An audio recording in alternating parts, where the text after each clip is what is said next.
Voter പട്ടിക പരിഷ്കരണം സംബന്ധിച്ച് തെരഞ്ഞെടുപ്പ് കമ്മീഷൻ്റെ പ്രഖ്യാപനം ഇന്നലെ വരികയുണ്ടായി. SIR കേരളത്തിൽ നടപ്പാക്കരുത് എന്നാവശ്യപ്പെട്ടുകൊണ്ട് LDFും UDFും സംയുക്തമായി കേരള നിയമസഭയിൽ പ്രമേയം പാസാക്കിയതാണ്. ആ പ്രമേയം പാസാക്കിയ സമയത്ത് തന്നെ ഞങ്ങൾ പറഞ്ഞിരുന്നു, കേരളത്തിലെ LDFും UDFും CPMും കോൺഗ്രസും തികഞ്ഞ ജനാധിപത്യ വിരുദ്ധമായ വസ്തുതാ വിരുദ്ധമായ ഒരു പ്രചാരണത്തിനാണ് നിയമസഭയെ സാക്ഷിയാക്കിയതെന്നുള്ള കാര്യം ഞങ്ങൾ പറഞ്ഞിരുന്നു. വോട്ടർ പട്ടിക പരിഷ്കരണം ജനാധിപത്യത്തെ ശക്തിപ്പെടുത്താൻ വേണ്ടിയുള്ളതാണ്. 2002 ശേഷം ഈ രാജ്യത്ത് സമഗ്രമായ ഒരു വോട്ടർ പട്ടിക പരിഷ്കരണം നടന്നിട്ടില്ല. ഒരു പരിഷ്കൃത ജനാധിപത്യ സമൂഹത്തിൽ തെരഞ്ഞെടുപ്പ് നടപടികൾ സംശുദ്ധമാക്കുന്നതിൻ്റെ ഏറ്റവും ആദ്യത്തെ മൗലികമായ നടപടിയാണ് വോട്ടർ പട്ടിക പരിഷ്കരിക്കുക എന്നുള്ളത്. വോട്ടർ പട്ടിക പരിഷ്കരണത്തെ രാഹുൽ ഗാന്ധിയുടെ നേതൃത്വത്തിലുള്ള കോൺഗ്രസ് പാർട്ടി അഖിലേന്ത്യാ തലത്തിൽ ശക്തമായി എതിർത്തു. കാരണം അവർ ആശ്രയിച്ചിരുന്നത് രാജ്യത്തിന് വെളിയിൽ നിന്നുള്ളവരെ പോലും, നുഴഞ്ഞുകയറ്റക്കാരെ പോലും രാജ്യത്ത് വോട്ടർ പട്ടികയിൽപ്പെടുത്തി സ്ഥിരമായി അവർ തെരഞ്ഞെടുപ്പിൽ കൃത്രിമം കാണിക്കുന്നവരായിരുന്നു. ആസാമിലും ബംഗാളിലും ബീഹാറിലുമെല്ലാം കഴിഞ്ഞ എത്രയോ വർഷങ്ങളായി അന്യരാജ്യങ്ങളിൽ നിന്ന് നുഴഞ്ഞുകയറ്റക്കാർക്ക് പോലും ഇവിടെ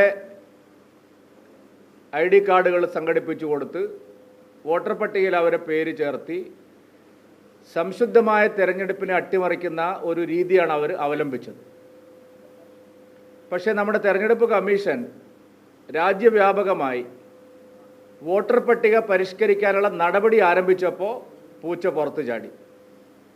അവർ കുറേ ബഹളം വെച്ചു. പക്ഷെ അവരുടെ ആരോപണം അടിസ്ഥാനരഹിതമായിരുന്നു എന്നുള്ളത് കഴിഞ്ഞ ഘട്ടത്തിൽ ബീഹാർ അടക്കമുള്ള സംസ്ഥാനങ്ങളിലെ വോട്ടർ പട്ടിക പരിഷ്കരണം തെളിയിച്ചു. വോട്ടർ പട്ടിക പരിഷ്കരണത്തിനെതിരായി വോട്ട് ചോരി എന്നുള്ള വലിയ ആരോപണം ഉന്നയിച്ചുകൊണ്ട് അവർ വലിയ റാലി നടത്തി. നമ്മുടെ മലയാള മാധ്യമങ്ങളെല്ലാം ഇപ്പോൾ ബീഹാറിൽ തെരഞ്ഞെടുപ്പിൻ്റെ ക്യാമ്പയിനിൽ റിപ്പോർട്ടിങ്ങിലുണ്ട്. കേരളത്തിലുള്ള എല്ലാ ചാനലുകളും ഉണ്ട്, എല്ലാ പത്രങ്ങളും ഉണ്ട്. അവരെല്ലാം പറയുന്നത് രാഹുൽ ഗാന്ധിയുടെ വോട്ട് ചോരി ആരോപണവും SIRനെതിരായുള്ള പ്രചരണവും ഒരു വരി പോലും ഇന്ത്യ സഖ്യം അവിടെ ഉന്നയിക്കുന്നില്ല എന്നുള്ളതാണ്. കേരളത്തിൽ നിന്ന് പോയിട്ടുള്ള മലയാളത്തിലെ മാധ്യമങ്ങളെല്ലാം ഒറ്റക്കെട്ടായിട്ട് പറയുന്നു, ബീഹാറിൽ വോട്ട് ചോരി ആരോപണവും SIRനെതിരായിട്ടുള്ള പ്രചാരണവും RJയുടെ നേതൃത്വത്തിലുള്ള ഇന്ത്യ മുന്നണി ഉന്നയിക്കുന്നേയില്ല. അപ്പോൾ അവർ തെരഞ്ഞെടുപ്പിൽ തോൽക്കുമ്പോഴെല്ലാം ഈ ആരോപണം ഉന്നയിച്ച് രക്ഷപ്പെടാൻ വേണ്ടി നടത്തിയ ഒരു കള്ളപ്രചരണമായിരുന്നു. ഇന്ത്യൻ തെരഞ്ഞെടുപ്പ് കമ്മീഷൻ്റെ വിശ്വാസ്യത ചോദ്യം ചെയ്യാൻ വളരെ ബോധപൂർവമായിട്ടുള്ള ഒരു രാജ്യവിരുദ്ധ പ്രചാരണം, ഒരു ആൻറ്റി നാഷണൽ ക്യാമ്പയിനാണ് നിർഭാഗ്യവശാൽ കോൺഗ്രസിൻ്റെ പുതിയ അധ്യക്ഷൻ്റെ നേതൃത്വത്തിൽ രാജ്യത്ത് നടത്തിയത്. കേരളത്തിലാണെങ്കിൽ വോട്ടർ പട്ടിക പരിഷ്കരണത്തിനെ എതിർക്കാൻ ഒരു ന്യായവുമില്ലാതെയാണ് അവർ അതിനെ എതിർത്തിരിക്കുന്നത്. വോട്ടർ പട്ടിക BJP പരിഷ്കരിക്കുന്നതല്ല, തെരഞ്ഞെടുപ്പ് കമ്മീഷൻ പരിഷ്കരിക്കുന്നതാണ്. എല്ലാ വീടുകളിലും BLOമാരാണ് പോകുന്നത്. അവരെ RSS കാര്യാലയത്തിൽ നിന്ന് അയക്കുന്നതല്ല. തെരഞ്ഞെടുപ്പ് കമ്മീഷൻ്റെ ഉത്തരവ് സംസ്ഥാനത്തെ ജീവനക്കാരും അധ്യാപകരും അങ്ങനെയൊക്കെയുള്ള BLOമാരാണ് പോകുന്നത്. അവർ വീടുകളിൽ ചെന്ന് ഐഡൻറ്റിറ്റി കാർഡ് പരിശോധിച്ച് ശരിയായ വോട്ടറാണോ എന്ന് ഉറപ്പുവരുത്തി വോട്ടർ പട്ടിക പരിഷ്കരിക്കുകയാണ്. ഇരട്ട വോട്ടും വ്യാജ വോട്ടും ഉണ്ടെങ്കിൽ ഇപ്പോൾ നല്ല അവസരമാണ് അത് ശുദ്ധീകരിച്ച് ഒരു ശരിയായ വോട്ടർ പട്ടിക പ്രസിദ്ധീകരിക്കാൻ. കോൺഗ്രസിൻ്റെ ഗതിയാണ് ഏറ്റവും ദയനീയം. കോൺഗ്രസ് കാലാകാലങ്ങളിൽ കേരളത്തിൽ പ്രചരിപ്പിച്ചുകൊണ്ടിരുന്നത് മാർക്സിസ്റ്റ് പാർട്ടിയും LDFും വ്യാപകമായ കള്ളവോട്ട് ചേർക്കുന്നു എന്നുള്ളതാണ്.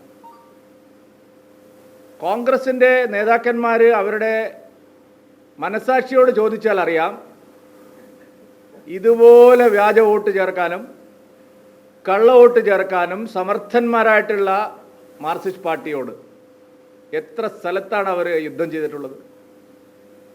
കണ്ണൂർ കാസർഗോഡ് ജില്ലയിൽ പ്രത്യേകിച്ചും തെരഞ്ഞെടുപ്പ് കാലത്ത് നമ്മുടെ അനുഭവമാണ്. കർക്കിടക വാവിന് തർപ്പണം ചെയ്യാൻ പിതൃക്കൾ വരുന്നത് പോലെ മരിച്ചുപോയ ആളുകൾ വന്ന് കേരളത്തിൽ വോട്ട് ചെയ്യുന്നതിനെക്കുറിച്ച് അതിനുവേണ്ടി വലിയ സമരം ചെയ്തിട്ടുള്ള ആളുകളാണ് കോൺഗ്രസ്സുകാർ.